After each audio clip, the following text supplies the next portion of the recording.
শুরুতেই বাংলাদেশের বিএনপি, জামাত, সাধারণ মানুষ, এমনকি আওয়ামী লীগ সবার কাছে মাপ চাই যে এই ইউনূস যখন তার ক্ষমতায় আসে তারপরে মনে করেছিলাম যে শেষ বয়সে অন্তত বাংলাদেশের জন্য কিছু একটা করে যাবে। যেহেতু তার বিরুদ্ধে শেখ হাসিনা ছিল, সে শেখ হাসিনার বিরুদ্ধে করেছে, নির্যাতিত। সে কারণে আমি মনে করেছিলাম যে অন্তত এই মানুষটা করবে। তো এবং যেটা সত্যি কথা যে ভারতের ব্যাপারে তার নেগেটিভ যতটুকু ছিল, পজিটিভ ছিল না। নেগেটিভের ব্যাপারে অনেক কোশ্চেন আছে। আগের সরকারের চাইতে বেশি পরিমাণে ইলিশ পাঠানো, সেই আদানির সেই চুক্তি রাখা, তারপরে ভারতের কাছ থেকে তেল পেঁয়াজ টেয়াজ, এই হাবিজাবি চাল টাল যা যা আছে, আলু যা যা আছে, এগুলো সব কিছু কন্টিনিউ করা, তাদের ট্রানজিট কন্টিনিউ রাখা, তাদেরকে বন্দর ব্যবহার করতে দেওয়া। তারপরে গ্রামীণ যেটা ফোন, যেটা সেইখানেও ইউনূস সেই ইন্ডিয়ান লোকজনে রেখে গিয়েছে, কোনো সমস্যা হয়নি। ও একদম নোখ থেকে মাথা পর্যন্ত ওকে যারা যারা চেনে, এরকম বেশ কয়েকজনের সাথে কথা হয়েছে, প্রচণ্ড স্বার্থপর একটা মানুষ। ওর সাথে স্কুলে পড়াশোনা করতো, এরকম একজনে বলেছে ভয়ঙ্কর স্বার্থপর একটা মানুষ। তো তারে আমি আমার মুখ দিয়ে বলেছিলাম যে 5 বছর হোক 20 বছর হোক, আমার মনে হয় এই ভুলটা বাংলাদেশের বহু মানুষ করেছেন, আমিও করেছি। এটার জন্য আমি ক্ষমা চাই যে ও 5 বছর থাকুক, 20 বছর, যতদিন মনে চাই ইউনূস থাকুক, এই কথা বলেছিলাম। এটার জন্য আপনাদের কাছে মাপ চাই। মানুষ হিসাবে ভুল করেছি, ভুলটার জন্য মাপ চাই। এই বদমাইশ যতদিন ক্ষমতায় ছিল, যত দিন যাচ্ছিল, ডিসেম্বর মাসে ওরে শহর গোষ্ঠী শুদ্ধ পুরা এই ক্যাবিনেটে আপনার ধুলাই দিয়েছিলাম না, আপনাদের মনে আছে না? এই ধুলাই দেওয়ার কারণ কি জানেন? একদম শুরু থেকে দেখেন, সে বাংলাদেশের মানুষের সাথে একদম টোটালি একটা শয়তানি করে গিয়েছে। বিডিআর কমিশন গঠন করলো, কমিশন গঠন করে কমিশন রিপোর্ট দিয়েছে, সে কিছুই করে না। আলেমরা সব জেলে, একজন মানুষের সে ছাড়ায় নেই, বরং সে আলেমদেরকে রাখার জন্য আমেরিকার দূতাবাস দিয়ে সে চাপ দেওয়া হতো। আমেরিকান দূতাবাস বাংলাদেশের ব্যাপারে জানে না। আমেরিকান দূতাবাস এই যে জঙ্গি নাটক শেখ হাসিনা করেছে, তাদেরকে যেভাবে বোঝানো হয়েছে তারা সেভাবেই দেখেছে। এখন তাদেরকে তো বলতে হবে যে এই যে দেখো, আমাদের দেশের জঙ্গি নাটকগুলো এইভাবে শেখ হাসিনা সাজাইতো, এই নাটকগুলো আসলে তাদের আর্টিফিশিয়ালি ক্রিয়েট করা, এই দেশে জঙ্গি টঙ্গি কিছু নাই, বলতে হবে। তো আমি সরাসরি যতজনের এই জামিনের ব্যাপারে আমার সম্পৃক্ততা ছিল, এই মানুষগুলোর ধরেন, আমি প্রথমে অ্যাটর্নি জেনারেল, এর আগেও একটা প্রোগ্রামে বলেছি, সবচাইতে বেশি আলেমদেরকে ছাড়ার ব্যাপারে অ্যাটর্নি জেনারেল আগের, অর্থাৎ বর্তমান যিনি আইনমন্ত্রী আছেন, সবচেয়ে বেশি কাজ করেছেন তিনি। এরপরে সমস্যা করতো ডিজিএফআই। তো ডিজিএফআইয়ের সাথেও পরে সেনাবাহিনীর একজনের মাধ্যমে হলো যে ডিজিএফআই আর তাদের এই জামিনগুলোতে বাধা দিবে না, দ্রুত কারা কর্তৃপক্ষের কাছে গেলেই সাথে সাথে করবে। কারা যিনি আইজি প্রিজন, তিনিও, তার সাথে আমি যতজনের ব্যাপারে কথা বলেছি, তিনি 5 মিনিট সময়ও নেয় নাই। ইলিয়াস ভাই আমি দেখছি, অনেক সময় টেক্সট চালাচালি হয়েছে, ইলিয়াস ওকে দেখছি, জাস্ট ফাইল পাঠাইতাম যে জামিন হয়েছে, 15 মিনিটের মধ্যে ছাড়িয়ে দিত। কিন্তু এদের ভেতরে 2-1 জনের সাথে কথা বলে ওনারা আমাকে একটা কথা বলতো যে ভাই দেখেন, আপনি তো এদের জামিনের ব্যাপারে অনেক করেন, কিন্তু সমস্যাটা হলো আমরা একজনকে জামিন দিলেই, একজন বিচারকের সাথে পর্যন্ত এটা নিয়ে কথা হচ্ছিল, ভাই আমরা জামিন দিলেই আমাদেরকে প্রেশার দেওয়া হয় আমেরিকান দূতাবাস থেকে, সেখান থেকে যেহেতু আপনারা এই জঙ্গিরে কেন চালেন। এখন আমেরিকান দূতাবাসে বুঝাবে কে? ইউনূসকে বুঝাইতে হবে। ইউনূসের তো সেই ক্ষমতা আছে, সে তার নিজের ব্যক্তিগত প্রয়োজনীয়তা সে 300-400 ইন্টারন্যাশনাল ফিগার, সাবেক প্রেসিডেন্টে দিয়া, তারপরে আপনার Wall Street journal, new York Times, এগুলোতে নিউজ করাইতে পারে, বিজ্ঞপ্তি দেওয়াইতে পারে। ওনার এই ক্ষমতাটা নাই। উনি এই আমেরিকান এমবেসিকে বলতে পারতো না ডাইকা যে দেখো 2-3টা ঘটনার দেখাই দিলেই তো হইতো, এই যে গাজীপুরে 7টা ছেলেরা মারলো, এই যে জাহাজ বাড়িতে, এরকম অনেক ঘটনা আছে, সবকটাই তো হাসিনার তৈরি করা। তো বলতে পারতো যে ভাই এইখানে এই ঘটনাটা এই ছিল, শেখ হাসিনা এইভাবে এটা বানিয়েছে। কিছু করে নাই। ওদের বহুত ঠান্ডা হয়ে আছে। কেন আছে জানেন? ইউটিউব চ্যানেল, ফেসবুক, সব এই ইউনূস, তারপরে এই যে ফয়েজ তোয়েব, এগুলো মিলা ভুলে গেছি মনে করছেন? এগুলো ভুলে গিয়েছি। ফেসবুক পেজ একটা করছেন, 10টা দাঁড় করাইছি, এর মধ্যে 3টা মিলিয়নের উপরে আছে। হ্যাঁ, আরও $500 মিলিয়ন এরকম আসতেছে, এগুলি সব দাঁড় করাইলাম আস্তে আস্তে। ইউটিউব চ্যানেল করছিলেন, ইউটিউব চ্যানেল তো দাঁড় করাইছি আল্লাহর রহমতে, আরেকটা 1 মিলিয়নের দাঁড় করাইছি। হ্যাঁ, সো এগুলো দাঁড় করাইছি এই তোদেরকে ধরার জন্য। তোরা এই দেশে যা করে গেছিস, এইটার এই দায় 100 বছর বাংলাদেশকে দিতে হবে। বাংলাদেশের মানুষ, 2000 মানুষ জীবন দিয়া এই দেশটা ঠিক করতে চেয়েছিল, বৈষম্য দূর করতে চেয়েছিল, তোদের কারণে সেটা হয় নাই। যত দিন গিয়েছে, প্রতিটা ঘটনার সাথে যতই জড়াচ্ছিলাম, দেখছিলাম যে আমার সব জায়গাতে তারা সেই আওয়ামী লীগের এগুলোকেই টেনা পেঁচা, এরা বলে মব সৃষ্টি করে। কোনো জায়গা হয়েছে এরকম তাদেরকে প্রেশার না দিলে কোনো ঘটনা হয়েছে? সুপ্রিম কোর্টের বিচারপতি বলেন, তারপরে জজ বলেন, তারপরে আরও যেই সব জায়গাতে পুলিশের ঊর্ধ্বতন কর্মকর্তা থেকে শুরু করে সচিবালয়, প্রতিটা জায়গায় ওনাদের গিয়ে আন্দোলন করতে হয়, এরপর ওনারা সরায়, আবার ওনারা মব দোষ দেয়। মানুষ যেটা চায় সেটা করলে তো আপনাদেরকে মানুষ দাবি করার দরকার ছিল না, আপনারা করেন নাই, সেই জন্য মানুষের দাবি করতে হয়।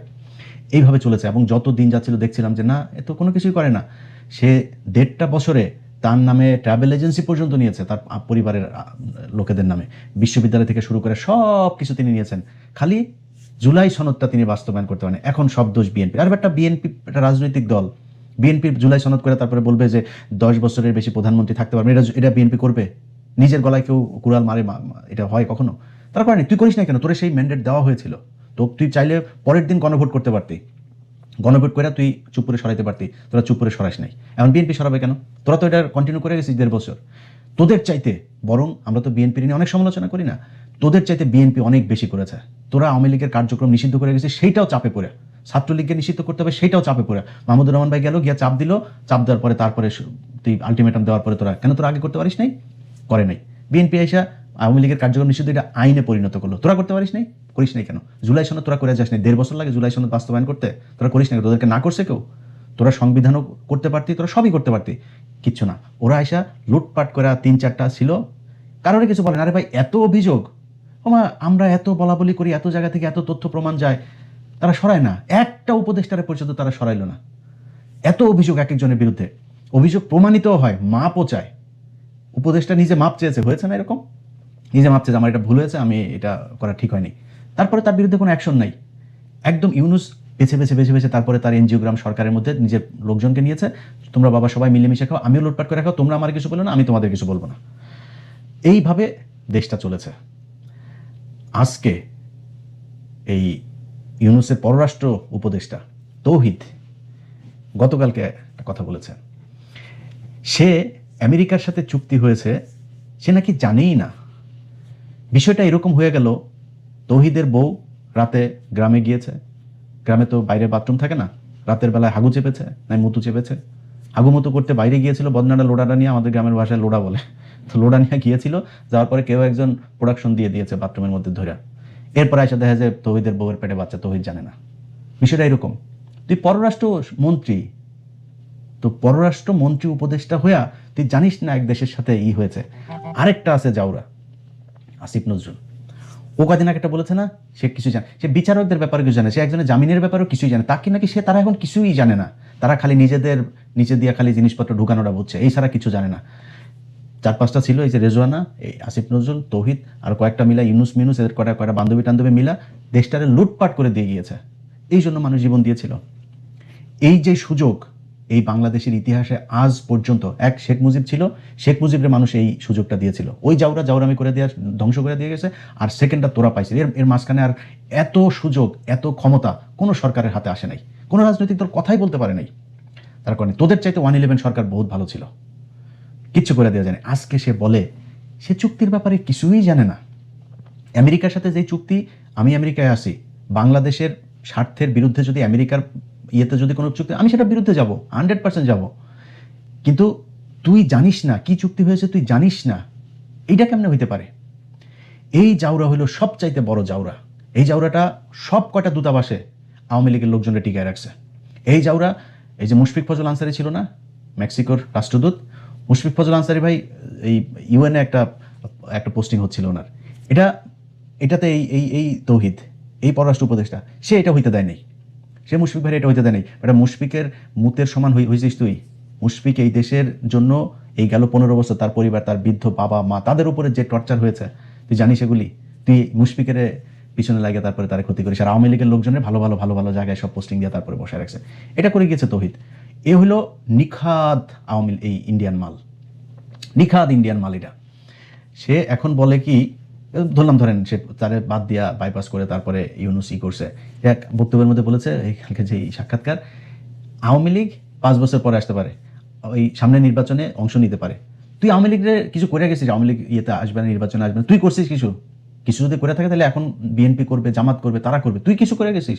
তা আওয়ামী লীগের ব্যাপারে তুই আন্দাজে এখন এটা বলার কারণ কি? এরকম না তুই আওয়ামী লীগের ব্যাপারে বিশাল আকারের জিরো টলারেন্স দেখা গেছিস, এখন যারা আসে তারা হচ্ছে গিয়ে আওয়ামী লীগকে আনতে চায়। বিষয়টা তো এরকম না। এই হচ্ছে এদের অবস্থা। তো এই যে কয়টা আছে, এই ইউনূসের সরকারে যেগুলো ছিল, আজকে হামের টিকায় মানুষ মারা যায়, এরা বলে কিছুই জানে না। ইউনূস এই মাদারি চীনের প্রধান এই প্রেসিডেন্টকে আপনার চিঠি লিখেছে কেন? কয়লা খনিতে চীনে মানুষ মারা গিয়েছে। তোর বাপের কিরে? চীনের কয়লা খনিতে মানুষ মারা গেছে, বাংলাদেশে হামেজে এই পর্যন্ত 1000 মানুষ বাচ্চা মারা গেছে। গায়ে লাগে না তোর? তুই তো সারা জীবন তোর বউ বাচ্চা পোলাপান সব নিয়ে থাকিস দেশের বাইরে বাইরে। তো সারা দুনিয়ায় তোর তুই যেই মানে বিলাসবহুল জীবনযাপন, বাংলাদেশের মানুষের টাকা পয়সা মাইরা ও যেই আমি চুয়াডাঙ্গার প্রত্যন্ত গ্রামে বড় হয়েছে, আমি নিজে দেখেছি আমার ছোটবেলায় মহিলারা সম্ভবত, আমার যতটুকু মনে আছে, রোববার সম্ভবত আমাদের গ্রামে আমরা ক্যারাম বোর্ড খেলতাম, এক বাড়ি শাহ আলম মোল্লা, ওনার বাড়িতেই এই টাকাগুলো তুলতো। মানে ওনার বাড়িতে এই প্রতি রোববারে সব গ্রামের মহিলারা ওখানে আসতো। এই গ্রামীণ ব্যাংকের লোক যাইতো, একজন ম্যানেজার, সে যায় টাকা সব নিয়ে আসতো। কোনো পুরুষকে উনি দিত না, লোন দিত না, মহিলাদের আসতে হবে। পুরুষ ওই লোন শোধ করে, কিন্তু পুরুষকে লোন দিবে না, মহিলাদেরকে, মানে মহিলাদেরকে ওনার বাইরে আনতে হবে। এটা হইল গিয়ে ওনার মূল টার্গেট ছিল। এরপরে এটার নাম নাকি মহিলাদের ক্ষমতায়ন, এটার নাম মহিলাদের ক্ষমতায়ন। তো ক্ষমতায়ন করবি, লোন নিয়ে যদি না নিতে পারে তোরে মাফ করবি না একটু? গরু ছাগল ঘরে টিন পর্যন্ত খুলে নিয়ে যেত। এই হইল গিয়ে ওনার। এগুলো ভাই থুতু উপরে ছিটাইলে নিজের গায়ে লাগে। বিশ্বাস করেন, মনে করেছিলাম যে শালায় বোধহয় মানুষ হয়েছে, শেষ বয়সে আইসা বোধহয় তারপরে একটু হবে, ঠিক হবে। ঠিক হয় নাই। ওর এই দেশের প্রতি জীবনে কোনোদিন কোনো কিছু করেন। আপনি শেখ হাসিনার আমল বাদ দেন, ইউনূস তো বিশাল প্রভাবশালী আন্তর্জাতিকভাবে, সে বিশাল, তার পরিচিতি ব্যাপক। সে চাইলে বাংলাদেশের জন্য কিছু করতে পারতো না? এই বাংলাদেশে আজ পর্যন্ত সে কোনো দেশ থেকে কোনো একটা অনুদান, কোনো বড় একটা ব্রিজ, কোনো কিচ্ছু করেছে এখন পর্যন্ত? জীবনও করে নাই। এদের সবার বিচার হওয়া দরকার। এই যে হামের টিকার গাফলতির কারণে